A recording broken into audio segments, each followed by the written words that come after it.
வணக்கம். மேஷ ராசிக்கான ஜூன் 2026 பலன்களை பத்தின ஒரு விரிவான பகுப்பாய்வுக்கு உங்களை அன்போடு வரவேற்கிறேன். ஜோதிடர் தகவல்கள்னாலே கொஞ்சம் குழப்பமா இருக்கும்னு நினைக்க வேண்டாம். இந்த விளக்கப்பதிவுல அந்த அடர்த்தியான தரவுகளை ரொம்பவும் தெளிவா உங்களுக்கு ஈஸியா புரியுற மாதிரி நம்ம டீப்பா பார்க்க போறோம். சரி, நேரடியா விஷயத்துக்கு வரும். சமீப காலமா நீங்க சந்திச்சிட்டு இருக்கிற பல போராட்டங்களுக்கும் சவால்களுக்கும் இந்த ஜூன் மாசம் ஒரு திருப்புமுனையா அமையுமா? இவ்வளவு நாள் பட்ட கஷ்டங்களுக்கு ஒரு விடிவு காலம் பிறக்குமா? மூலத்தரவுகள் இதுக்கு என்ன பதில் சொல்லுதுன்னு இப்ப பார்ப்போம். இன்னைக்கு நாம அலச போற முக்கிய பகுதிகள் என்னன்னா, விதியில ஏற்பட போற அந்த பெரிய மாற்றம், கிரக மாற்றங்கள் என்னென்ன செய்ய போகுது, உங்க கரியர் மற்றும் காசு பண விஷயங்கள், அப்புறம் காதல், குடும்ப உறவுகள் எப்படி இருக்கும், குறிப்பா உங்க நட்சத்திரத்துக்கான துல்லியமான பலன்கள், கடைசியா என்னென்ன விஷயங்களை நாம உஷாரா இருக்கணும், அதுக்கான பரிகாரங்கள் என்ன, இதெல்லாம் பத்தி தான் ரொம்ப தெளிவா பார்க்க போறோம். முதல்ல விதியில ஏற்பட போற அந்த முக்கிய மாற்றத்தை பத்தி பாப்போம். இவ்வளவு நாளா நீங்க அனுபவிச்ச மன உளைச்சல்களுக்கு நிஜமான காரணம் என்ன தெரியுமா? தரவுகள் படி பாத்தீங்கன்னா இந்த எல்லா கஷ்டங்களுக்கும் அடிப்படை காரணம் விரயச்சனி தாங்க. அதாவது 12ஆம் இடத்துல சஞ்சரிக்கிற சனி பகவான். உங்களோட பண விரயம், முடங்கி போன ஃபண்ட்ஸ், கழுத்து நெரிக்கிற கடன், கட்டாய இடமாற்றம், என் குடும்பத்தை விட்டு பிரிஞ்சிருக்க வேண்டிய ஒரு சூழல், இது எல்லாத்துக்கும் இதுதான் காரணம்னு கணிக்கப்பட்டிருக்கு. இது உங்களுக்கு எவ்வளவு பெரிய சவாலா இருந்திருக்கும்னு புரிஞ்சுக்க முடியுது. ஆனா கவலைப்படாதீங்க, இந்த ஜூன் மாசம் ஒரு பெரிய மேஜிக் நடக்க போகுது. இது வெளியில நடக்கிற மாற்றம் இல்லைங்க, உங்களுக்குள்ளேயே ஒரு மிகப்பெரிய தன்னம்பிக்கை வெடிச்சு கிளம்ப போகுது.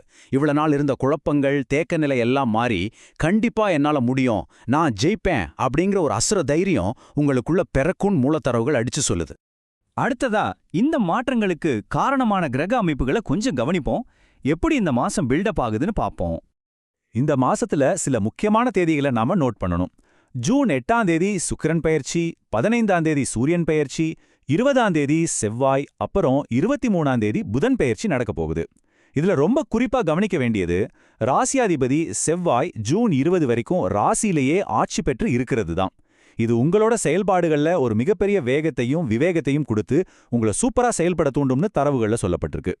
சரி, இதெல்லாம் உங்க கரியர்லயும் காசு பண விஷயத்திலயும் பிராக்டிக்கலா என்ன தாக்கத்தை ஏற்படுத்தும்னு பார்ப்போம். இந்த மாசத்தை நாம ரெண்டா பிரிச்சுக்கலாம். முதல் 15 நாள் பாத்தீங்கன்னா சூரியன் 2ஆம் இடத்துல இருக்காரு. அதனால உங்க பேச்சுல கொஞ்சம் ரொம்பவே கவனம் தேவை. தேவையற்ற விமர்சனங்களும் திடீர் செலவுகளும் உங்களை தேடி வரலாம். ஆனா மானத்தோட பிற்பகுதியில சூரியன் 3ஆம் இடத்துக்கு மாறினதும் சீன் அப்படியே மாறும்.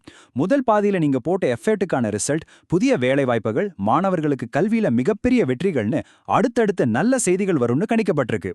இதுக்குதான் மூலத்தரவுல ரொம்ப அருமையான ஒரு பழமொழி சொல்லியிருக்காங்க. மலைய பார்த்து நாய் குறைத்தால் மலைக்கு எந்த நஷ்டமும் இல்ல. இது எவ்வளவு பெரிய உண்மை பாத்தீங்களா? 15 நாள்ல உங்களை சுத்தி எவ்வளவு விமர்சனங்கள், பொறாமைகள் வந்தாலும் அதுக்கு பதில் சொல்லிக்கிட்டு இருக்காதீங்க. அமைதியா உங்க இலக்குல மட்டும் ஃபோக்கஸ் பண்ணுங்க. உங்க வெற்றி தான் அவங்களுக்கு பதிலடியா இருக்கணும். குறிப்பா ஜூன் பிற்பகுதியில 4ஆம் வீட்ல குரு, புதன், சுக்கிரன் ஒரு அட்டகாசமான சுபகிரக சேர்க்கை அமைது. இதனால பல வருஷமா இழுத்தடிச்சிட்டு இருந்த சொத்து பிரச்சனைகள் சுமூகமா முடியும். புதுசா வீடு, வண்டி வாகனம் வாங்குற யோகம் வரும். பிசினஸ் பண்றவங்களுக்கு புது ஆர்டர்கள் குவிஞ்சு லாபம் கூடும். அரசு வேலையில இருக்கிறவங்களுக்கு அவங்க சொந்த ஊர்லயோ அல்லது வீட்டுக்கு பக்கத்துலயோ இடமாற்றம் கிடைக்கும்னு ரொம்ப பாசிட்டிவான பலன்கள் சொல்லப்பட்டிருக்கு. இப்போ உங்க பர்சனல் லைஃப், அதாவது காதல் மற்றும் குடும்ப உறவுகள் இந்த ஜூன் மாசம் எப்படி இருக்கும்னு பார்க்கலாம். தரவுகள் படி 3ஆம் வீட்ல புதன் மற்றும் சுக்கிரன் சேர்க்கை இருக்கிறதால ஜூன் தொடக்கத்திலேயே காதல் மற்றும் உறவுகள்ல இருந்து வந்த பிரிவுகள், மனக்கசப்புகள் எல்லாம் நீங்கி ஒன்னு சேர்றதுக்கான வாய்ப்புகள் அதிகமா இருக்கு. அதுவே ஜூன் 20க்கு அப்புறம் பாத்தீங்கன்னா உங்க குடும்பத்துக்காகவே அதிக நேரத்தையும் பணத்தையும் நீங்க செலவிட ஆரம்பிப்பீங்க. ஒரு ஸ்ட்ராங்கான ஃபேமிலி பாண்டிங் உருவாகும். குடும்ப வாழ்க்கையில சில நுணுக்கமான விஷயங்களையும் நாம கவனிக்கணும். 5ஆம் வீட்ல கேது இருக்கிறதால குழந்தைங்களுக்கு தேவையான சுப செலவுகள் கொஞ்சம் எக்ஸ்ட்ராவா வரும். 11ஆம் வீட்ல ராகு இருக்கிறதால உங்க மூளை ரொம்ப ஷார்ப்பா வேலை செய்யும். ஆனா ஓவர் கான்ஃபிடன்ஸ் மட்டும் கூடவே கூடாது. இளைஞர்களுக்கு புதுசா காதல், நட்பு எல்லாம் மலர வாய்ப்பு இருக்கு. ஆனா அதே சமயம் சூரியன் 2ஆம் வீட்ல இருக்கிறதால குடும்பத்துக்குள்ள தேவையற்ற வாக்குவாதங்களை மட்டும் கண்டிப்பா தவிர்த்துடுங்கன்னு தகவல்கள் எச்சரிக்குது. இந்த பகுப்பாய்வுல எனக்கு ரொம்ப பிடிச்ச இடமே இதுதாங்க. உங்க பரந்த நட்சத்திரத்துக்கு ஏத்த மாதிரி இந்த கணிப்புகள் எவ்வளவு துல்லியமா மாறுதுன்னு இப்ப பாப்போம். உங்க நட்சத்திரத்துக்கான பலன்களை கொஞ்சம் கவனிங்க. அஸ்வினி நட்சத்திரக்காரர்களுக்கு திருமண வரங்கள் அமையும். பிசினஸ்ல நல்ல முன்னேற்றம் இருக்கும். ஆனா பாஸ் மற்றும் சொந்தக்காரங்க கிட்ட வாக்குவாதத்தை தவிர்க்கணும். பரணி நட்சத்திரக்காரர்களுக்கு பணியிடத்துல நல்ல சப்போர்ட் கிடைக்கும். ப்ரமோஷனும் உண்டு. ஆனா தேவையற்ற எக்ஸ்ட்ரா உறவுகளை கண்டிப்பா தவிர்க்கணும். கிருத்திகை 1ஆம் பாதம்காரர்கள் கணவன் மனைவிக்குள்ள கொஞ்சம் விட்டு கொடுத்து போறது நல்லது. வருமானம் நிலையா இருந்தாலும் கடன் பிரஷர் இருக்கும், ஆனா அதை கொஞ்சம் கொஞ்சமா அடைக்க ஆரம்பிப்பீங்க.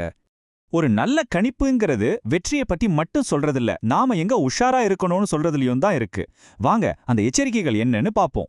சில ரொம்ப முக்கியமான எச்சரிக்கைகளை இங்க கொடுத்திருக்காங்க. 45 வயசுக்கு மேல உள்ளவங்க வேலையை விட்டுட்டு புதுசா பிசினஸ் ஆரம்பிக்கணும்னு நினைச்சா கண்டிப்பா உங்க சுயஜாதகத்துல தசாபுத்தியை செக் பண்ணிட்டு தான் இறங்கணும். பார்ட்னர்ஷிப் பிசினஸ் பண்றதுக்கு முன்னாடி 2 பேரோட ஜாதகத்தையும் பொருத்தி பாருங்க. 11ல ராகு இருக்கிறதால சரியான டாக்குமெண்ட்ஸ் இல்லாம நண்பர்களுக்கு பணத்தை கொடுக்கவோ வாங்கவோ கூடாது. அரசாங்க காரியங்கள்ல ரொம்ப ஓவர் கான்ஃபிடன்ஸா இருக்காதீங்க.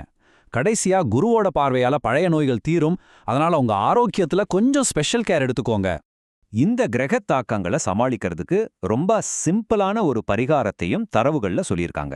சனிக்கிழமைகள்ல குறிப்பா விநாயகர் கோயிலுக்கு போய் வழிபடுங்க. இது உங்க முயற்சிகள்ல இருக்கிற தடைகளை தானாகவே விலக்கி உங்களுக்கு ஒரு ஸ்மூத்தான வழியை அமைத்து கொடுக்கும்னு சொல்லப்பட்டிருக்கு. சோ நாம நிறைவுக்கு வந்துட்டோம். உங்ககிட்ட இப்போ ஒரு முக்கியமான கேள்வி.